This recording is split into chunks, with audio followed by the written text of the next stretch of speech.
Page 38, ninth song. 6/8 time. So an eighth note gets a beat, and we have to count 6. Now this thing uses first inversion chords all over the place. It's kind of interesting, because the first 3 notes here, it's here. It's actually a C chord. If I put that on the bottom, it's here. And I invert it one time. And this arrangement is all over the place. I mean, look at the next 3 notes. Here. And then here, it just goes down the keyboard.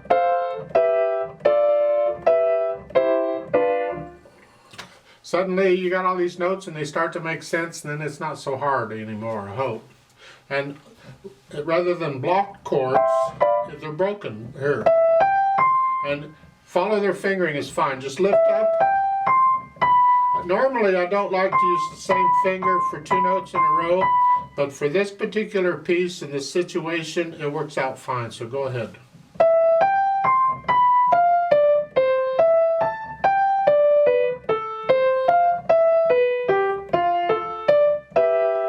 So the last measure, the first line, 1, 2, 3, 4, 5. 1, 2, 3, 4, 5, 6. Remember, a quarter note gets 2 counts. And then the next line, you're doing the same thing an octave lower. And then the last measure, the second line, you're down here. It has an RH there, but you can also follow the stems. The stems going up.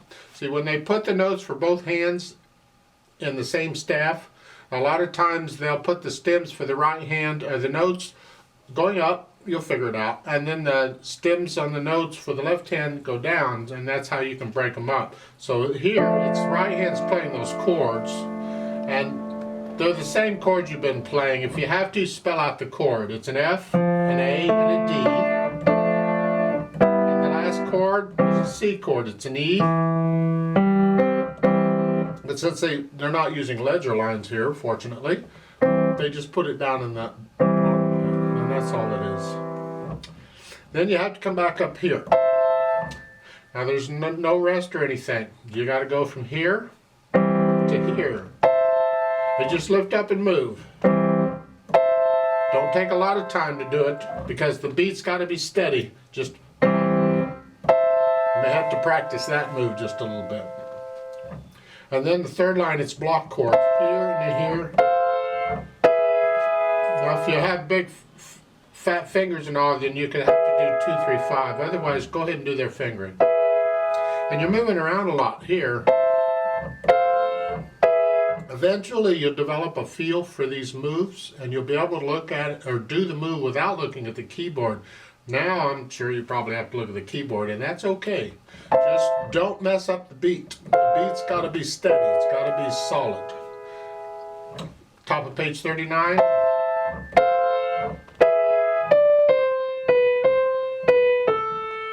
Fourth finger on that B there. And then going on, it's the same. We're still in this second inversion stuff, or first inversion stuff.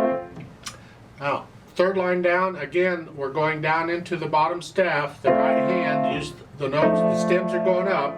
So just play those, the 18. And then the last line, you're here, then here, then here. Figure these out one at a time. It's a G chord and a C chord, and then it's a C chord, and a C chord without the G. I'll talk about the ending a little more later. Let's talk left hand. Again, left hand, your first inversion, and you're coming down with the right hand, just one note at a time. That's fun. Last measure, second line. You're here, and then for the next line, you're going to come up to here. You think, well, that's not too bad, I guess. Well, the problem is the right hand's moving too. So I'll talk more about this in a minute. But what you can do if you want, if you're having problems with this, is rather than here, thumb on it, stay there, and then cross over fourth finger. You have to learn to do fourth finger cross over the thumb eventually. So lift up, of course, and then it's just this way you're not moving the left hand so much, because the right hand has a nasty move here. And I'll talk more about that in a minute, but it's an alternative if you're having a problem at this spot. This is one way you can do it. Let's jump over to page 39 at the end. The last line, you're up here. That is an A, a C, and an F. And then down. Now the left hand notes are up in the top staff. See the left hand, but just follow the notes with the stems going down. It's here. And then here is a C chord, another C chord, another C chord without the E. Put the hands together. This should be interesting. You're up here to start. You're on 2 C chords. So you're playing the same chord in each hand. You get the idea? And the whole thing is like that going on. Let's go down to the third line. Actually, go to this last measure, the second line. You're here. And now you got to go to the next line, here. You're going from here to here. Both hands are moving, and they're moving different distances, and you just up and move each hand. That's not easy to do. It takes practice. That's why I was saying, if it'll help you, change the fingering in the left hand.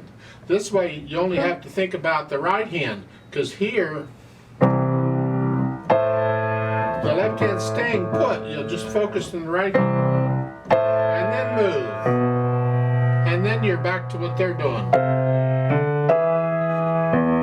We do this sometimes to help us out with these tricky parts. You don't have to finger it exactly the way they show. Fingerings are suggestions.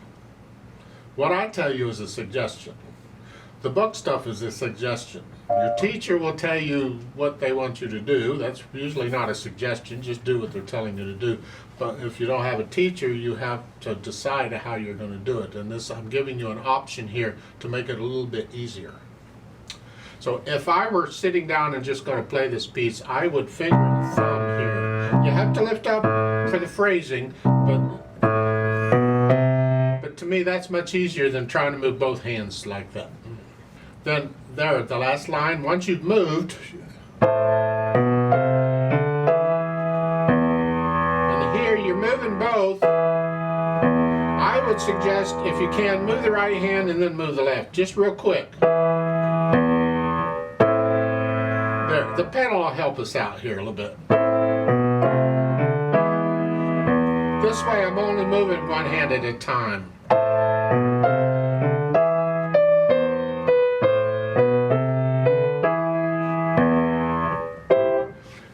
You get the idea?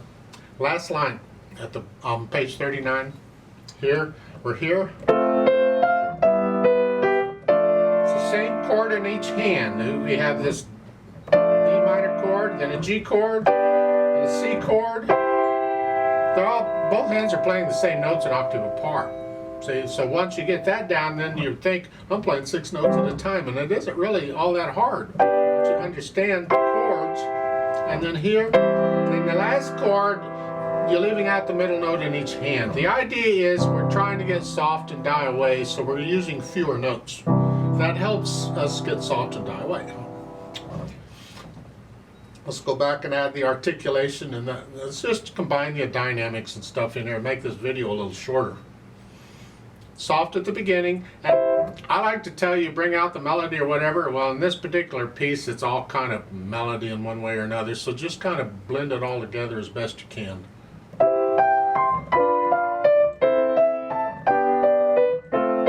And it's softly here. You have to decide what soft is, but once you decide what that is, you have a retardando here. Slow down. Like so. And then in the second line, you're still soft. See, that retardando doesn't affect loudness and softness. It's just slow the tempo or the speed. But then in the second line, you have an all tempo. That means resume the speed you were going before you slowed down or before you changed speed. So we're back to our original. At the end of the second line, you have another retardando to slow down again. Now, in the third line, it says a little faster. Now, this is also mezzo forte, moderately loud. So now it's you have to decide what moderately loud is. It's just sort of loud, and a little faster, however fast you were going. And you that swell. You're going to get louder. And then you're going to echo that. This is soft. Don't come up, you're crescendoing here. Maybe up to moderately soft. Don't get too loud. And then at the top of page 39, and you're back up to moderately loud, you're going to crescendo up to loud. Here, the third measure, you're still loud, and then you're going to go back down. This time you go all the way down to moderately soft. So in the next line, you're moderately soft. You don't have to swell this. You can if you want to, but stay basically in the moderately soft. And then softer. And now very soft.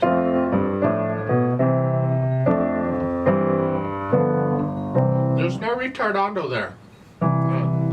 Now, when you repeat this, there's a repeat sign there. You repeat back to the last line on page 38. You're back up to medium loud again. To loud and then soft. There. Let's jump. I'll talk the road map here in a minute. Let's jump over to page 39, last line. This is very soft. And this wavy line here, that's an arpeggio indication. You're going to arpeggiate the chord, or you're going to roll the chord. Or you're going to play the notes one note at a time very quickly. It's not rhythmic, it's just quickly. So it's all 6 notes, you hold them down, it's just quickly. Just brutal. And that's what it is. And in different ways people interpret this. I'm not going to get into the argument, not interested. Do it as your teacher tells you to do it. Some people will play the bottom note on the beat. So it's 1, 2, 3, 4, 5, 6, 1. Some people will play the top note on the beat, so it's 1, 2, 3, 4, 5, 6, 1. Do it as you think is right. I do the bottom note on the beat. That's what I'm used to. That's what I was taught in college. That's what I stick with. I don't care if the top note is melody or not. I still do the bottom note on the beat. In most cases, there are exceptions. Now, there is a molto retardando there. The last line there, that means you slow down a lot. So you're here, 1, 2, 3, 1, 2, 3, 4, 5, 6, 1, 2, 3, 4, 5, 6, 1, 2, 3, 4, 5, 6, 1, 2, 3, 4. You just do. Is it ever going to end? I don't know. That's the idea. As far as the roadmap goes, it's a little tricky. You got the repeat sign thing in, so when you get to the end of the third line on page 39, you go back to the last line on page 38. That's the reverse repeat sign, so you repeat that section. And then the second time when you get to the end of the third line on page 39, there is a DC al sign then coda. Oh, isn't that wonderful? Well, DC means go back to the beginning. So now you're going to go back to the beginning. Then you're going to go to the coda sign, which is the circle and the crosshairs, and that happens to be at the end of the second line on page 38. You'll see it there. They put it in color even. So you're going to play those 2 lines on page 38, and then you're going to jump to the coda, which is the last line on page 39. Isn't that wonderful? You gotta love it the way it does. The whole idea is, and many times it saves costs in printing when they can do this. They don't have to reprint things, and that's fine. And when we do the play with me, I am going to do the roadmap just like it says. However, let's talk pedal. We need pedal to help us out with the overtones and to connect things and stuff like that. That's going to be legato pedal, or overlapping pedal, or syncopated pedal, whatever you want to call it, I don't know. The point is the notes go down first and then the pedal. And when I change the pedal, it'll be after I play the notes. So I play the notes first and then pedal up.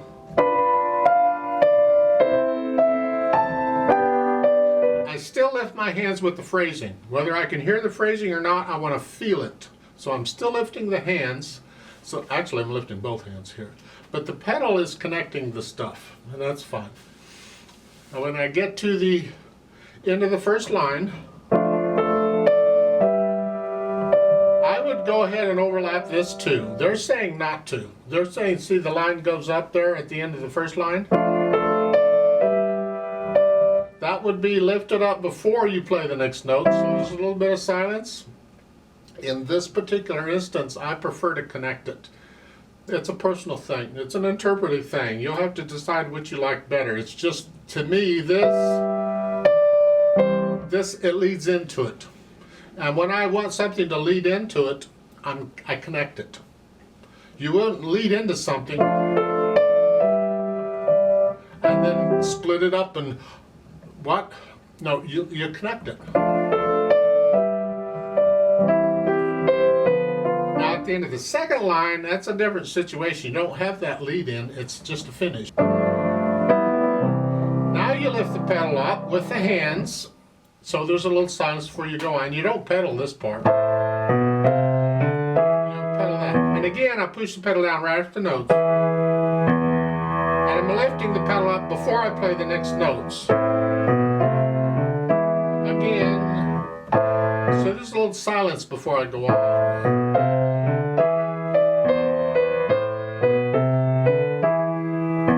At the top of page 39, the first line, a little subtlety here. If you're getting this real good, think about this. If you're struggling, forget it. It's here, you're not pedaling the first measure, but you are pedaling.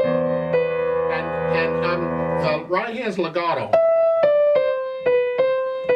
There's no break there. But the left hand there is. There's a little silence there. I want to hear the silence in the left hand, not the right hand, because it's legato, so it's here. It's a minor thing. Most people wouldn't pay any attention, but these minor things make a difference between a nice performance and a really good performance. It's the little things. So I'm asking you to watch the little things.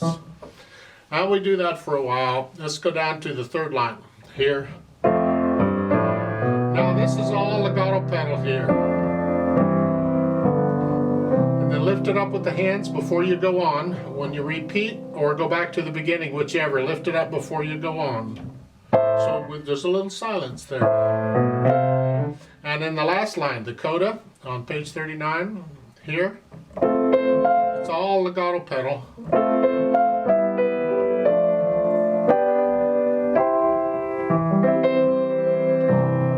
Now, they're showing solid pedal for the last two measures here. I got a problem with that because it's very soft here, but I would like to kind of die away. And when you're using pedal, you're adding all these overtones to it.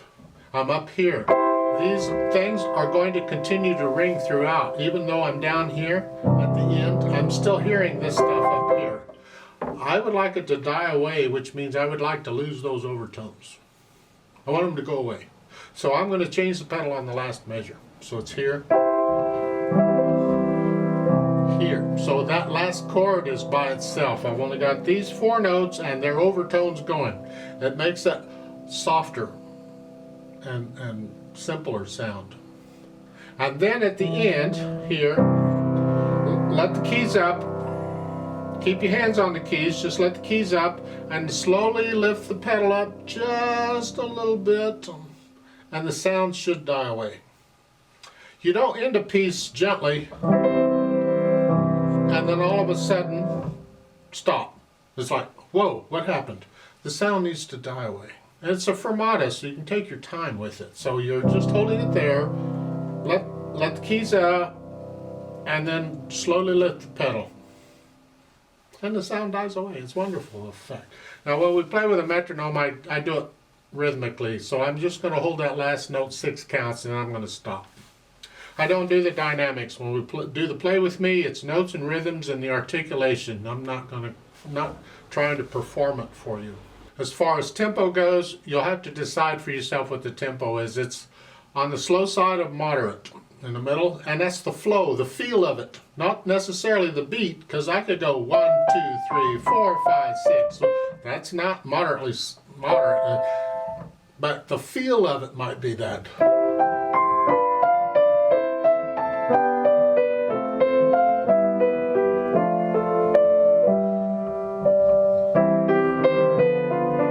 And then when you you get down to the last line with a little faster, just speed it up a little bit.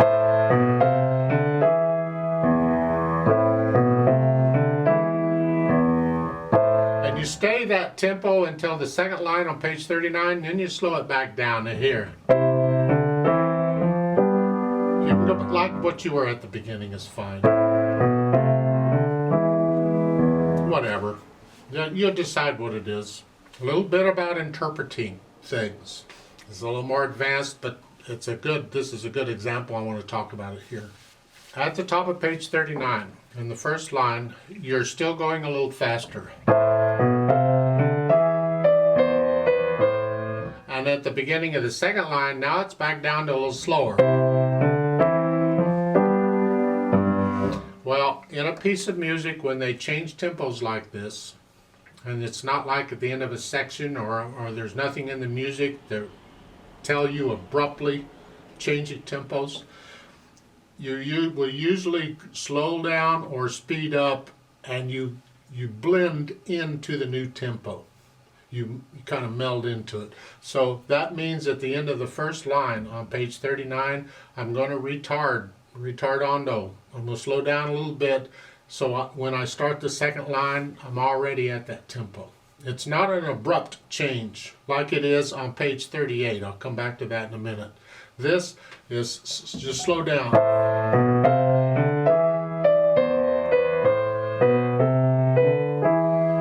Now I'm already at the new tempo. So you blend in. That's an interpretive thing to do it. They don't tell you that in the music. It's just something you do. It's one of those things your teacher teaches you on interpreting, I hope.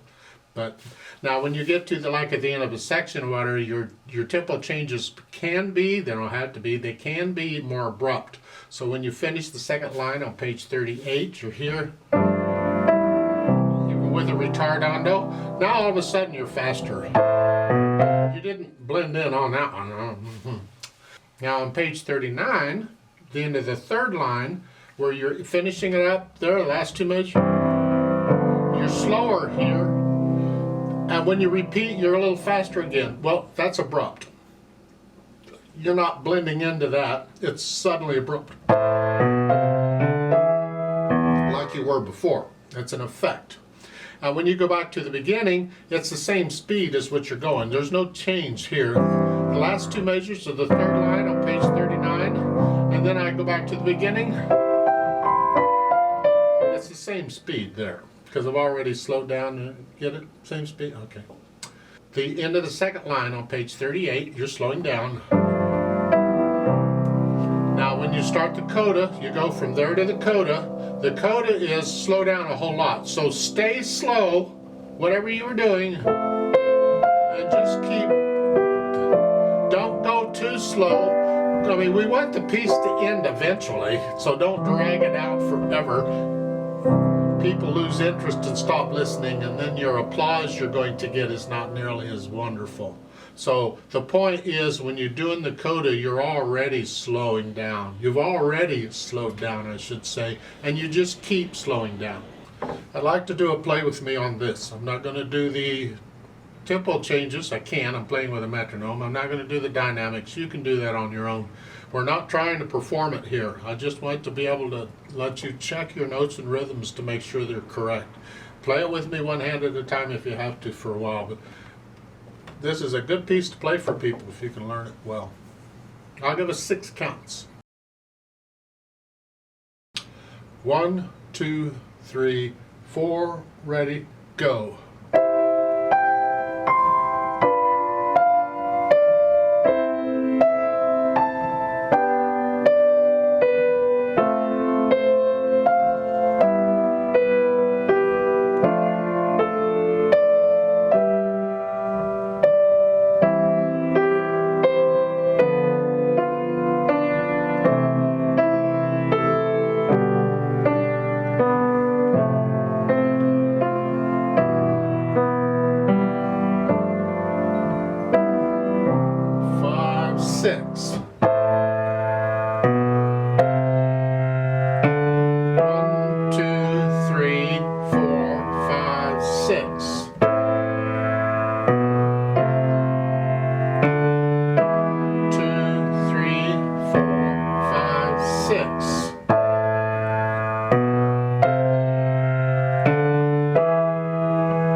to the beginning.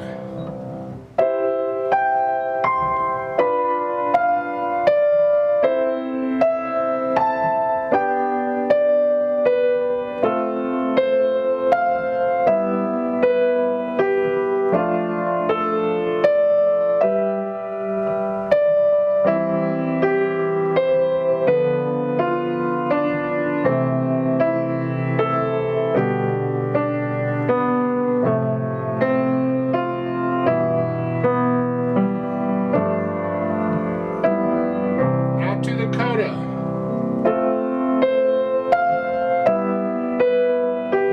One, two, three, four, five, six. 2, 3, 4, 5, 6. 1, 2, 3, 4, 5, 6. Hold 2, 3, 4, 5, 6. Off.